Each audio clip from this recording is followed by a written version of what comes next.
This is the Real Estate Legends. I'm Greg Viti, and today I'm lucky enough to have Mark Ainley on the line here. Mark is a longtime realtor now. I guess we call you a realtor, right? Even though you don't do brokerage. I'm still a managing broker, technically. You are a managing broker, too. So this gentleman does a lot of things. He manages buildings, he builds buildings, he renovates them, he interviews the hell out of everybody. He's done more podcasts now. I think he's got 400 plus episodes. So I know he used to be shy and quiet and not talk so fast, but now he's able to talk on a different level about real estate than many people in our whole region. And so I'm so excited. Actually, I ran into him at the MBOA, and when I told him his name, he's like, I listened to you. And I thought, oh, thank God someone does. We started laughing and joking, and I've been listening to you since, and I really do appreciate your podcast. So, Mark, thank you so much for coming on. Yeah, thanks for having me. I appreciate it. So I want to ask you some basic questions about yourself. Where'd you grow up? Western suburbs, Addison. Okay. So you went to high school at... Went to high school at Addison Trail. Actually, my dad went to Addison Trail, my mom went to Addison Trail, so we grew up two generations there. Okay, so did your parents go to the same grade school as you did? Yes, I had a lot of the same teachers even too. I love it. You know, my mother was a Highwood woman, and my father wasn't from there originally, but you know, so we kind of ran into this generational thing. That's a wonderful thing. Some of my marketing, so we have our MailChimp list that we send out, and I got a reply back a couple weeks ago saying, hey, did you grow up in Addison? And I think I was your third grade teacher. And I replied back, I said, actually, I recognize the name. And I said, actually, no, you were my dad's third grade teacher. So back in like 1970, something like that. So fantastic. Yeah. So you're telling me that I'm probably like your dad's age, huh? Yes, I believe so, yes. Wow. I love you young, aggressive guys who work hard. So when you were a kid, one thing though, you look way better than him. I know he's not listening to this, so sorry if you are, but you look great for your age. I'm trying. All right. It wasn't clean living. Yeah. So when you're a young kid, what turns you on? What excites you? Are you a reader or athletics? Baseball cards. So no kidding. That was the early on stage of like wanting, you know, my parents were divorced, and I grew up on what I would call the other side of the tracks. I don't know, I always saw the kids on the other side of the tracks just having things.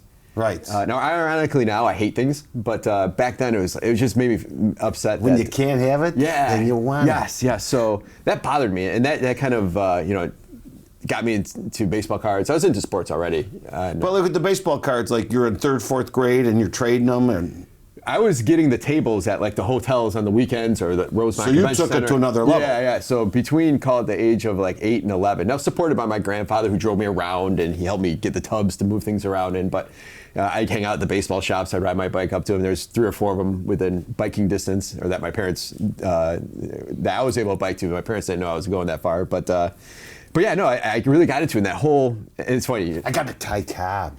There's just one little scratch here. Yeah. It was Cal Ripken. It was Cal Ripken and Ricky Henderson, the 1981 rookies. But it got me into the whole mindset of buying low and selling high. Or you open the packs of cards, and it's like you pay $1 for a pack, but you never know what you're going to get. But do you sell the whole pack off? Like so, that whole gamification of it was super exciting. Really gave you a business mindset. I didn't realize at the time, but yeah, it was pretty awesome at that time. So. And when you're doing sports, what'd you play? I played baseball all the way up until sophomore year of high school, but I only stopped baseball because I started playing football freshman year. I wasn't allowed to play football before I got to high school, but football was so exciting. And baseball, I remember standing outside my sophomore year, out in center field my sophomore year, and I'm like, this is so freaking boring. Oh, compared? Like, the baseball games are like on Saturday mornings, no one's there. Yeah. Football games are Friday there, night, everybody's there. And you could hit someone legally as hard as you want. So what did you play? What position? For football, I started off playing cornerback and then moved to strong safety because through my sophomore, junior year, I just started working out. I got a little bigger. I got in the 200s as far as my weight goes, and then I was playing fullback and strong safety for the most part. So you could hit pretty hard then. Yeah, I would like to think so. Yeah. Well, that probably helped you in business too. Yeah, it was one of my highlights of my in the whole Polk High Al Bundy. Like we made it to the state championship. Wow. And we got crushed. But you got there. Yeah, we got to the 6A state championship. That was awesome. And the funny thing is, we were interviewing someone on the podcast a couple years ago now, and he was on the opposing team in the championship game that he crushed us. So we tied all that together. So it's kind of funny. It hurts. What you're gonna do? You know, That's the way business is. Sometimes you're like this. Sometimes you're like this. Yes. That's the way negotiation is, right? Yep. A lot of people don't realize that it's an actual conversation. Yep. So while you're in high school, are you a pretty good student? I look at my kids today, and like they're in these honors classes and stuff like that, and I never wanted any part of that because that was like a lot of effort. Oh yeah, then you might not get an A. I always got A's and B's, but I never did anything though either. But I also was not probably challenged either, so I did just enough to get by and. But you knew how to study. You knew how to come with your homework and everything. Yeah, I knew how to get to school early enough to where everyone's there and we all do homework together in the morning. Like I don't know. I can remember some Sunday nights where I just felt so bad. Like, oh God, what have I not done? I was so unorganized. And, crazy me, I kind of got through a lot of it with my personality. I hear you. I gotta be honest with you. I still think teachers like you or they don't like you. I think that played into it. But I would do everything I could to never have to bring a book home.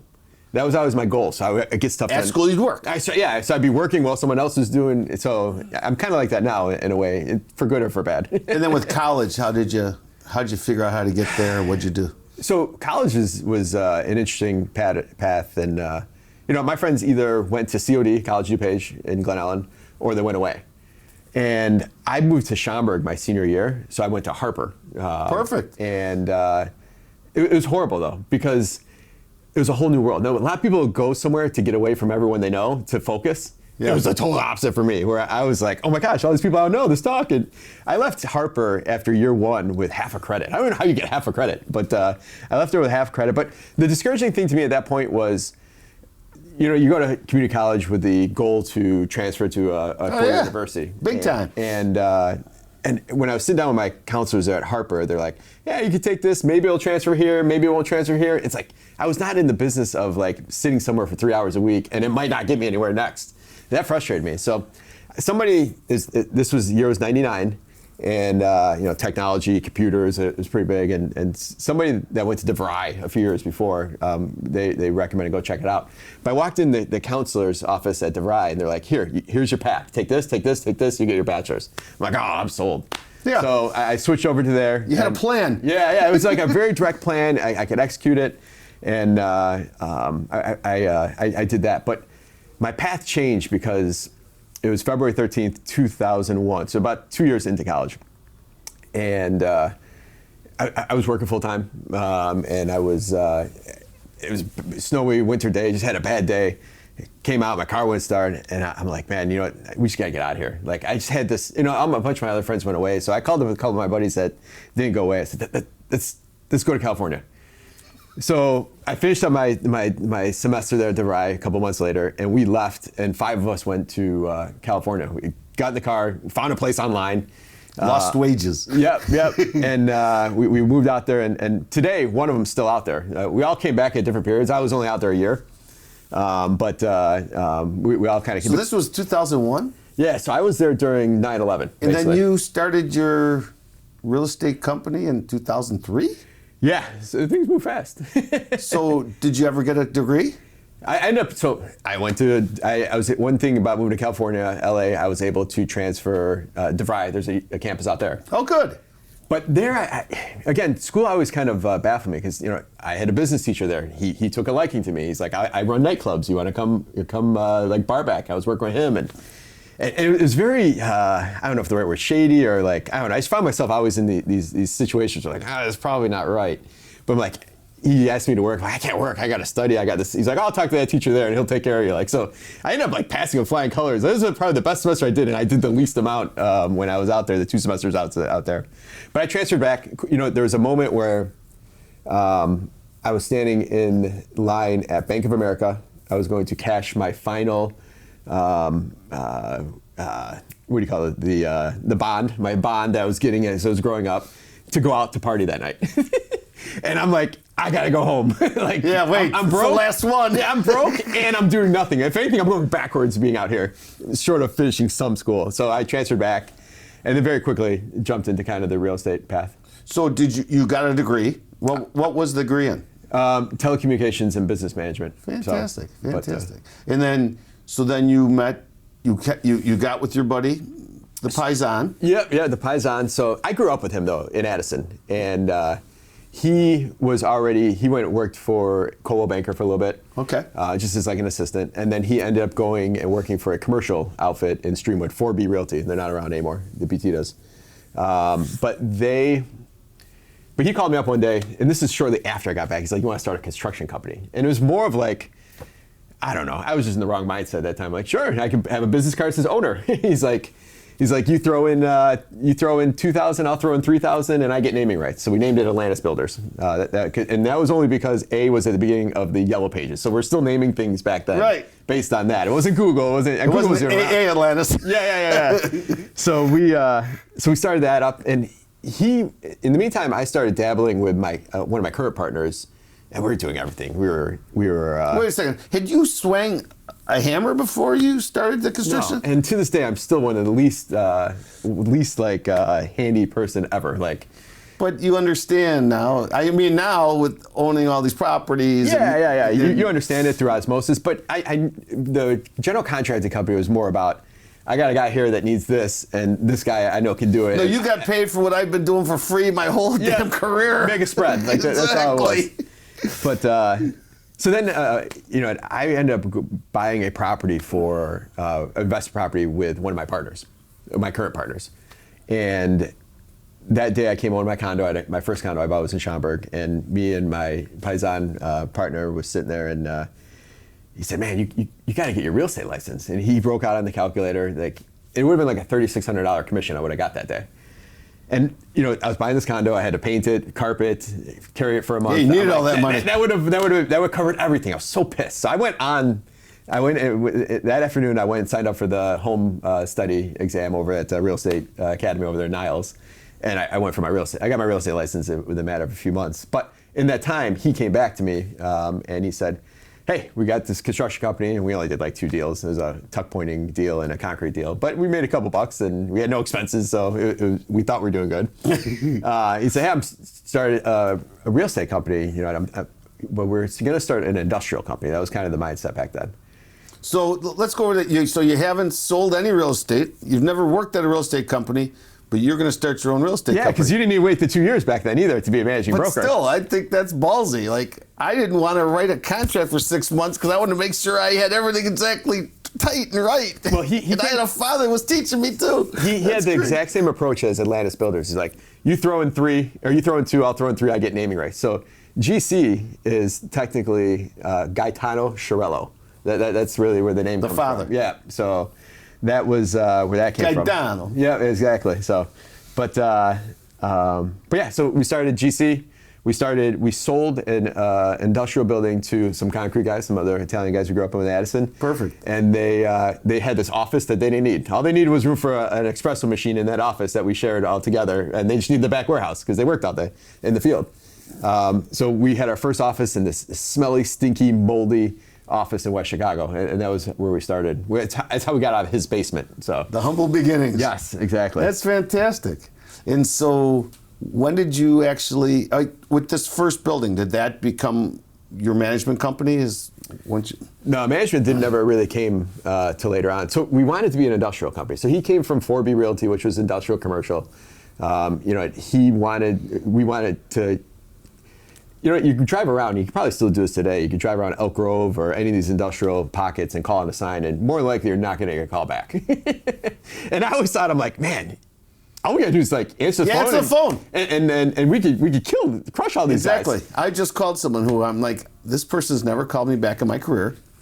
I think the only way to get his attention is give him an offer on the property. Or else they're not going to. So I knew a customer service who can make it, but I didn't realize how niche industrial or commercial, I imagine even today there's only a few hundred people that do 80% of the deals, right? Especially in the suburbs. I'm more familiar with that out there, but between land development, retail building back then was big, and industrial just leasing. So we tried getting into that, but it wasn't that easy. and we got an opportunity. It's still not easy. It wasn't easy to break in because No, you finally get it, but then you get an LOI instead of a contract. Then you have phase 1 that you got to get. Then you got the phase 2 that you got to get. Then the lender's not going to require this. There's so many more layers to the damn thing. Where if you can just sell somebody something fast, that's why I love the 2 to 4 flats forever. Yeah. Those were great. So we were sending flyers out to everybody trying to get business on the industrial side, and somebody came to us within our network and like, I have this $1 million house we want to sell. We're like, perfect. We'll try it. We got nothing else going on. We'll just try it. So we sell that house, and we get both sides of the deal. So like our first like big commission is $55,000. Wow. And we're like, you know what? That's all we're doing is luxury homes going forward. We've never sold 1 cent. Isn't that funny how it goes? And, but just the victory of that. Yeah, we thought we were like... Just the passion and the confidence it gives you. Yep, so we thought that was going to be like, screw industrial, let's go to luxury homes. And that didn't work out either. But, it was 2004, 5, 6. You could really get anyone a mortgage and sell anyone a property. So we went that route. Yeah, that was a great time. It was, we just worked day and night. Yeah. And you work all weekend and we can take Monday off? Well, No. I imagine you could appreciate this. I remember putting a sign or a lockbox on. You maybe even put a sign back then because things sold so fast. You put a lockbox on, and I knew I could count that commission within 60 days. Like that $3,900 or $4,400, it was coming. Like as long as I got the listing, that was the payday, not the actual closing. So. Yeah, wonderful times. Yeah. We, Joe and I worked at this office where we were just all crushing it. And you go in there on a Friday night at 8 o'clock and there's 10 people writing contracts. You go, wow, this is a hot market. Yeah. And now we have what some people would call a hot market, if you're the listing agent. But man, there's no inventory right now. So, I called Rockman about a couple of properties he put on the market, and he was like, I cannot believe the excitement of these. He got like 20 offers on one of them, and so that's in the multifamily too. I don't see it that hot in the industrial like it was with Amazon going nuts, but again, there's a lot more layers to that. And even with all the regulations that are going on with making development tough, there's hundreds of buildings about to come online here in Chicago. So. Wait around because Chicago's an exciting place, and Mark's going to explain it to us. It really is exciting what's going on. It's just, it's a slow grind to it, As much as we have all these headwinds they talk about in the headlines, on the street level, there's so much opportunity here. We are undervalued. Yeah. We've always been undervalued, and we have these crazy places called the West Side that have just not gotten any attention for so long. So I was excited to hear that you've done a lot to increase good housing by what you've done. And I'm sure that came just like everything else, kind of in your face, and here's a larger building, we're gonna have to get these rents up.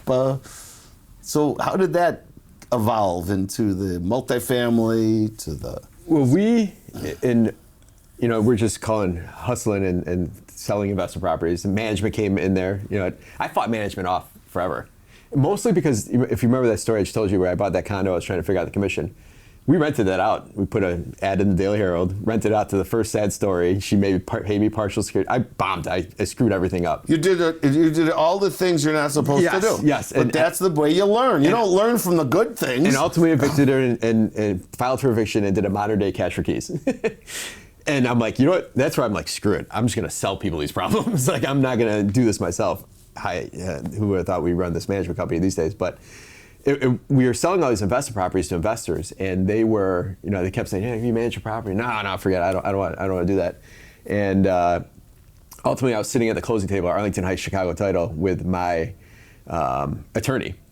And he said, "Mark, I need you to manage this." I'm like, "Yeah, Paul, man, no, man, I don't want to." He's like, "I'm an attorney. I don't got time to do this." He's like, "Paul, the only tenant I've ever evicted, you helped me file." He's like, "I know. You learned all the lessons on your own time, like you were saying." That's the way you do it. And he said, "Paul, I don't even know what to charge you." He's like, "I'll pay you $50 a month." I'm like, "Paul, you're gonna want some sort of legal contract. I don't have that either." He's like, "I'll draft one up. You can use it for everybody else." I said, okay, so we started. He's a motivator. I like him. So we started doing that, and ultimately he just sold that property like 2 years ago. We charged him $50 all the way up until then, and we still use a modified version of that agreement he gave us at that table. So, but then the next day, some kind of friends called us, they basically saying, "WTF? You'll manage Paul's property, but you won't manage ours." So we got 2 more units then the next day, but. And it was still a means to an end. His deal was like, all right, there's $50, I get a water cooler in the office. Next day it's $100. I'm like, all right, cool, that'll cover my electric bill. Like, it was always this means to an end. It wasn't, I'll just do that on the side, whatever. You know what, too? When you start off, you don't know what you're doing. And then you learn some of those hard lessons. And then all of a sudden, okay, we have to get more organized. We have to have a process. I mean, for me, I'm so anal that even when I get a listing, I have single-edged razors in my car. I've got garbage bags in the back. I got Windex and paper towels. I can't take it if things are, like even here, when I walk up to my cousin owns this building that we're in. So I clean up the parking lot. I'm just crazy that way. And I was never that way when I was younger, and I feel like managing, just like I want things right. Well, it took us a lot of years to get to that point. So it wasn't until 2000. No, you guys sound like you tried to avoid it anything. It was 2014 where I remember my partner, Brian, goes to me, he goes, "Man, what's going on? It's a mess. This person's complaining here, this complaining here." And I said, "Brian, we managed 250 units, 500,000 square feet of commercial space, and we don't have a process in place. Like, we don't have anything. Like, we ran like a hub and spoke model where everything ran through me and Brian, like everything." And yeah, it was a mess. So we really woke up. So nowadays you've got what, Buildium or? Oh yeah. So between software and the process and like, oh yeah, like yeah, people know online where to get their lease, how to. I'm trying to stay out of that. No more hub and spoke. Like, so yeah, that was 2014. That was game changer. But at that point, we still weren't even trying to be a property manager. That was. Yeah, you're doing your own stuff. In 2008, we started buying properties on the south side of Chicago. And that was kind of on accident too. I took a client that I sold a few investment properties to. Was like, "Hey, you want to represent me at an auction, like a real like in-person auction?" So I went with him downtown, and I'm like, if anything, I was going for the experience. It was a Sunday afternoon, and they are intense. Your heart gets going. Oh, yeah, and he left there. He bought 3 properties that day for like $75,000. So markets crashed at that point. It might have been 2009, early 2009, and market crashed, and he bought 3 properties: a 2-flat in Inglewood, a condo in Washington Park, and a single family in Inglewood. I'm like, man, what the hell did you just buy? So he's like, he had a place in Hyde Park, so he's like, I'm gonna head down to Hyde Park right now. We'll go check out this place in Washington Park. Sure. So me trying to be the good realtor between leaving downtown State Street and Washington Park, I'm trying to get the combo. How can we get in? And I'm struggling, but I pull up to this property, and it's a hot, it was May, so would have been May 2009. Hot day, afternoon, rougher pocket of the neighborhood, people everywhere. I'm the only white guy for a mile around. And I look up at the building's front door's kicked open. I'm like, oh, I don't need a lockbox. Right, yeah. So how convenient. So we walk in, the first floor, there's a big eviction sign, the door's open. He bought the second floor condo.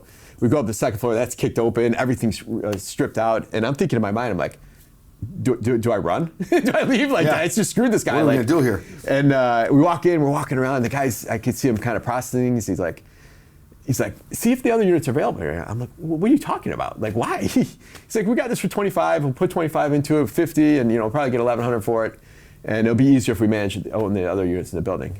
I'm like, oh. So I flew home that night, down 90. He didn't freak out. No, I was freaking out. Like, the guy screwed the guy. I felt so guilty.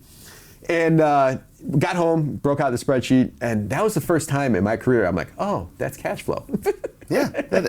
That was cash flow. Even this could cash flow. Yeah, like, so up until that point, the market crashed, everything was so elevated where everything was this whole appreciation play. I remember talking to an investor one day, and what we would do, what I was selling a lot of was condo conversions. So they went from apartment complex to condos. They don't do that anymore, they did the opposite way. But I probably did 25 of those. I get in early. I worked with Inland or with what's Sam Zell's company, Equity Residential. Oh, you did? And I would get in early, get in with the sales girls. They all love me, and I bring them flowers, bring them food, take care of them. But I'd sell like the first 25 or 30 of them, and that always helped them. But as I was selling these, what I was going, I turn around, and I go to you and say, hey, listen, I'll get you a mortgage. You're gonna probably it'll be a tenant in there already, probably be $100, $200 upside down. But when this complex sells out, we're gonna sell, and you're gonna make 30, 40 grand. because you're buying it, or they're raising the price Yep. along the way. And everyone's like, cool, I made a lot of people a lot of money. But I remember talking to a guy one day, and I give him this whole pitch and what I'm doing, and he looks at me, guy had money, he's been around for a while, he goes, that's the stupidest fucking idea I've ever heard.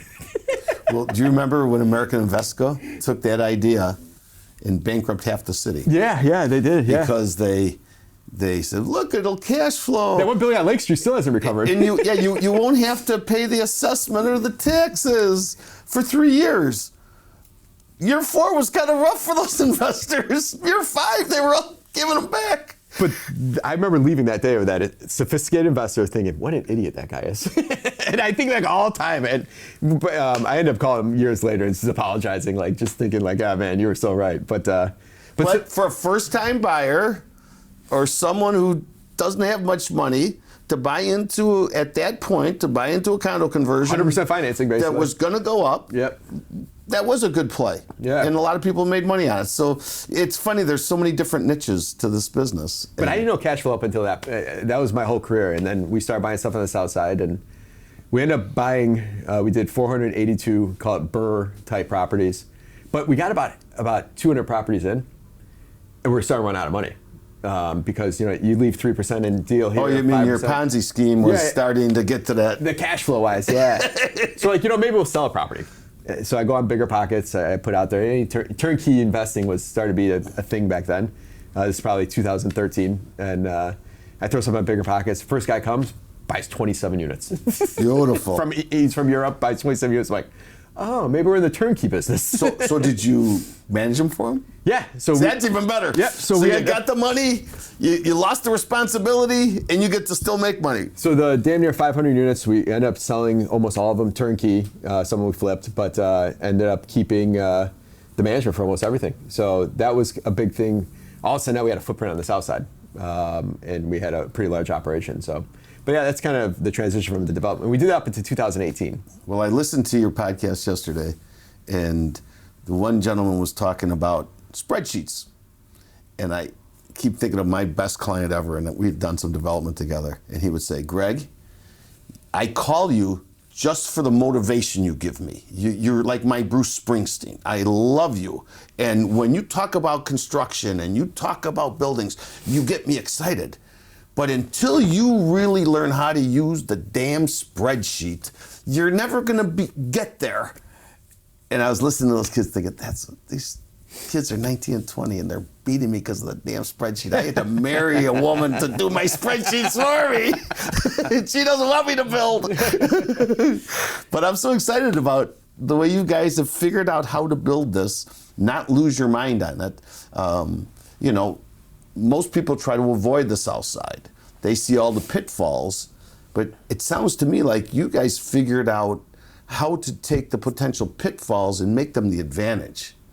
Buying something that's already got vouchers, but they haven't upgraded them. Yeah. So this rent's going up in the next 5-6 months. Yep. And you see that, and you just see all there's a lot of little ways to make money in real estate. And then your line where you say, I've learned a little bit about a lot.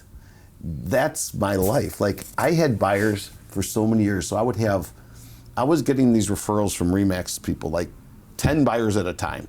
So I'm driving around with all of them all day long and night, and each one of them has an interesting job, and I'm interviewing them, and they're telling me all the different things about themselves. And my wife be like, "How do you know all of this?" I'm like, "It's nuts. I'm learning it from everybody who's in my car," and what a fun ride it is. And like, I could see that you have a nice smile on your face. You're able to do all these podcasts, so you figured out your processes to not be insane about, because let's face it, management's the headache division. People don't call you and tell you what a great job you're doing typically.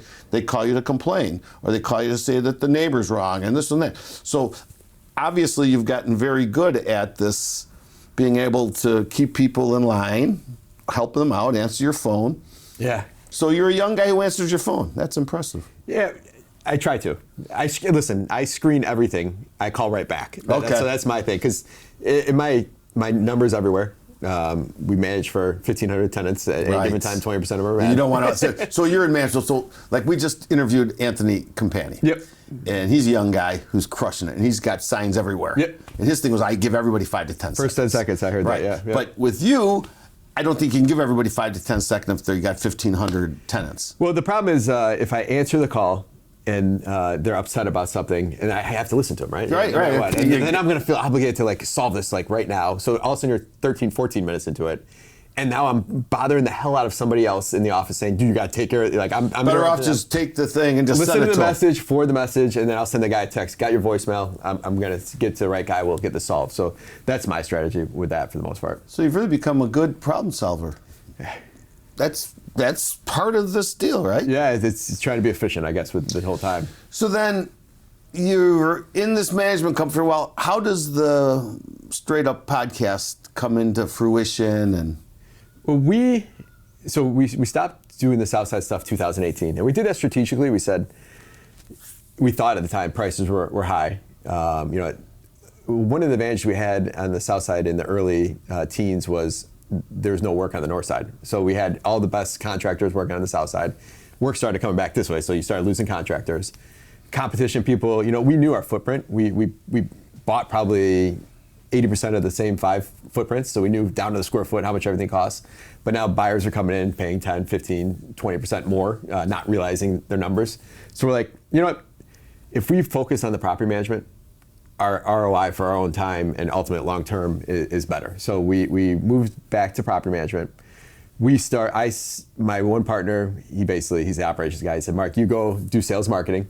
I got kicked out of operations because he's like, you solve problems all the time, but you create 5 more while you're right. Like, you're so good at it. Yeah. You create. You're an idea guy. Yeah. We don't need idea guys in operations. So go do sales and marketing. Exactly. And so we started sales and marketing. And the one thing I found out pretty quick was how much I learned in the previous 10 years doing the stuff on the south side. Even though I wasn't the person doing the construction every single day, man, just through osmosis, everything I learned, pricing and this. And I realized that one day I was out showing a buddy of mine a house in the suburbs, and I was able to rattle off exactly how much everything was going to cost and why not to worry about this. I'm like, oh, shit, I just learned a bunch the last 10 years. Yeah, you realize you were an expert at that point. Yeah. And so I also realized that I made so many mistakes. And I always say I made $1,000 mistakes, $1 million worth of mistakes we made in that 10 years. But as I started the sales and marketing side of things for the property management, I get on the phone, someone calls me for property management, I totally would, it wasn't even a sales call. Like maybe I might send them the agreement at the end, but we just talked about everything in their strategy, their journey, what they want to do. And so I started enjoying that right away. And I'm like, oh, this is pretty cool. But I can only talk to so many people on a monthly basis. Right. And I wasn't really processing a podcast or anything like that. I started maybe doing some events, the local network, meetups, stuff like that. And then Tom, who was my co-host, who's also was a client at the time, I don't know, me and him just had good rapport when he as a client. You guys do have really good rapport. Yeah, we always had that naturally from the first day. And we were introduced by someone else, Blake McBride, who's a wholesaler, big wholesaler here in the city. But I don't know, he just randomly texted me one day and he said, hey, we should do a podcast on the 77 neighborhoods. And right away, it's so funny because that was my idea. Like I told Rich Aronson, there's 77. We want to do a podcast on it. We want to give all the information to everyone. And I started thinking about it. I was like, I couldn't be a realtor if I do this. Like that would take. I would need to have writers, and I can't do it all. But that's exciting that's where you guys. That's exactly where he went. And I remember I was driving and I looked down, the phone's right here in my lap, and I'm like, and I couldn't control it. I had to pick up the phone. I'm like, I'm a suburb guy, you're a city guy. Let's not just stick to the 77 communities. Let's just in general. We'll do different specialty shows of this county or this suburb or this neighborhood. And we spent then probably the next 8 weeks trying to figure out just how to get on iTunes. Like me and him so the one thing about me and him, we're more visionary than integrator. So like to actually grind down and get down. So if anything me and him have a fault on is we both kind of we do things really because we have to, because we waited up to the last minute as regarding to the podcast. But I was complaining to a buddy of mine, and he's like, oh man, there's a girl in Florida, she'll do all that for you. She'll get you started. I called that girl like that afternoon, like an hour later. Let's do this. And within like another hour, I'm sending her $800, and within 8 days, I was on iTunes. So I'm like, man. And so the whole who, not how concept, I learned the hard way there. You know what I did? My daughter was a sound engineer. She did her graduate studies at Northwestern, and throughout the years, she's, Dad, can I borrow $20? Dad, can I borrow $40? Dad, can I?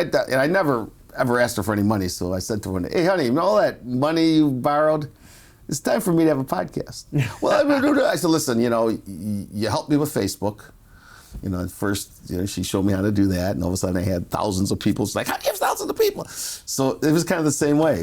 And then, she did a wonderful job. She's really talented, but she's also a DJ and has all these other things going on. So I wasn't able to really get until Joe called me up one day and said, hey, Greg, I can sell you better than you. I said, really, how's that? I'm going to take that podcast and I'm going to get it everywhere. And since then, we've probably interviewed 25 people, and we're starting to really feel some momentum, And well, the podcast is it's so much fun. It's addictive. It's addictive. You and me probably would not sit down and spend an hour together in any other kind of realm. But we have this opportunity to talk. I get the opportunity to learn about you by listening to your podcast. But it turned to me for a while where it's like I wouldn't go have lunch with anyone. I'd just say, "Come over here, let's record it." And those are like unofficial podcasts. That's what with you. Once you told me who you were, I thought, well, I don't want to know too much. I just want to know enough that I can get the interview right, but I'd rather learn it live. It is exciting. And I was wondering how we never crossed paths, but you're in Addison or you're out there in Roselle or wherever, and I've been straight in the city for a long time now. I've always loved the city. So as a young kid, so my church was over in across from the Brickyard growing up. So coming to the city, just being able to see the skyline, I'd make my grandpa take me to the city anytime I could. I loved the city. Then college years, hanging out here, I always loved the city. I was very blessed. My parents were big White Sox fans, so they'd bring us down to White Sox Park. So we would always go to Tufanos. Okay. I went to Tufanos maybe 150 times, not even thinking that was just a normal thing. And then my mother's good friend from high school was this woman, Lolly Georgeson. Her husband, Basil Georgeson, he owned Melvin's. Okay. And so we'd always go to Melvin's. What a great place to be going all the time. And I never put two and together. Oh, they're drinking, and they don't care if my brother and I run around the city or whatever. They just go for it. Go. So what a great way to get to know Chicago. So I always knew I wanted to come down here. I didn't know when it would happen or anything else. And now thinking about it, with listening to your story, I guess I never thought twice about what kind of real estate I was doing. I just figured I was going to do residential, and as I was doing the residential, the commercial stuff just seemed to, everywhere I turned, but I had done a lot of construction. I quit college and moved to Santa Fe and did a ton of construction. So I really understood the construction so well that I had the person who wanted me to come to RE/MAX, she was crazy. And she kept calling me saying, hey, I'll give you 4 free months. No, that's not gonna do it. How about 5 free months? That's getting closer. How about 5 free months in a developer in Wrigleyville? How many units? 13. When can I meet him? Tomorrow. I go and meet this gentleman, and he's perfect because he doesn't know anything about construction, knows nothing about real estate, and everything he's telling me to do is wrong. So I end up doing that development, and I ended up having to get my tools out and the last 2 days, the attorney, Hal Lipschitz, comes over and he goes, Greg, what the hell are you doing here with tools? I go, well, someone's got to put the countertops in. We can't close without them. So it's been a wild, fun ride, and it's all how you look at it, right? But it goes like this, I think with the management, once you get going, it can kind of stay more level. My brother was in management. He worked for Plan Property, Cass Management. Actually, I was at Cass in '89. They were switching to Hallmark and Johnson. Okay. Where were you in '89? What was going on there, Mark? I was in 8 years old. I might have been doing a baseball card show, but you probably made more money at the baseball show than I did work with Cass. Yep. So, what is what's your vision now for your podcast? Well, for the podcast, so we'll hit episode 500 this year. I think in November. So we are excited about how many years? So we started right before COVID. So May 20th was our first episode. We started planning before COVID, and then COVID hit, and our first episode came out May. Folks, is that impressive? 500 episodes? And these aren't just little small episodes. They're really power-packed. If you're into real estate, you got to listen to this website of theirs, their podcast. It's really incredible, and you get so many great people on it. You were saying you have Adam from Maverick coming on. Yeah, that was a great episode too. But the funny thing is, when me and Tom were talking, and this is just a total dumb, arrogant like thought process I had. It was like, we're gonna run out of people. Like after, like I don't know if we do more than 100. Like I thought 100 was a lot. Like of like knowing people, and I never realized how many people I didn't know, how many different corners of the city there was that. And there's just so many great people to interview. And then I love, you referenced the episode we did last week. Some of these up and comer guys that are gun ho. It's like I can't wait to see these guys. In 5 their years, energy was just phenomenal. Yeah. I was so excited for them. Some of the stuff you say is like, yeah, all right, I wanted to call them up and say, hey, man, let's go to lunch. I got like 20 things I can help you with right now. That energy reminds me of the energy I had, and it was filled with some ignorance too. But it's awesome that you need that to cover some of the blind spots that just only hold you back. You know what? Enthusiasm is when you hit someone with enthusiasm and it's sincere, it's real, so and it's so contagious. It's so exciting. Sean Glasscott and I worked together forever, and we would go on these listing presentations. I had this crazy ad in a yellow page of all things. I looked in the yellow pages. It was all different companies, and then me with the picture. I got so many listing appointments on this thing. So Sean and I would go on these listing appointments, and the people, like, we'd tell them the price, and they're like, oh, no, that can't be that. But they didn't want us to leave because they knew when we left, the fun was going out of the room. And we would just have so much fun that we finally wait there and convince them to listen with us. And, oh, God, we had so much fun with it. There's nothing like that, especially when two people have the energy together. Oh, yeah. Sometimes you hit, the enthusiasm hits someone else, and it just locks in. God, it's the most they feel exciting obligated thing in the to hire world. you at that point. Yeah, they almost have to. So. Or they're going to catch you later. Yep. So, is there anything else that we're missing to talk about right now? I don't know. I'm very optimistic on Chicago in general. I'm optimistic on the real estate opportunities specifically. Like, I just think, I get calls all the time from people like local, like, yeah, I'm thinking about moving. I'm thinking about investing out of state. It's like, man, like I think if you're local here in Chicago, you have so much more leverage than there's always tons of out-of-state people, and people, when things get weak on the coast, they come here and they just don't have that competitive advantage here. You know what's funny is, like, listening to your podcast yesterday, and I've had this dream of building these houses all over the South Side. You can get the land for so inexpensive, and if you get the same thing and it's slab on grade, bing, bing, bing, you can probably pound them out pretty good, and you can hit the price point, the $500,000 to $600,000, $700,000. There's a lot of people there that they might not have the down payment, but they can go for the FHA, or we can give them the closing costs. So as I was listening to your podcast, I'm like, oh, these guys are really friendly. Oh, they have lists of things. I'm going to go over and see these guys, and they're going to help me with my dream. So we're going to talk farther about our dream. I love it. And we're going to build a bunch of houses together. I can just feel it. Folks, was this great or what? Mark Ainley, thank you so much for coming. God bless you.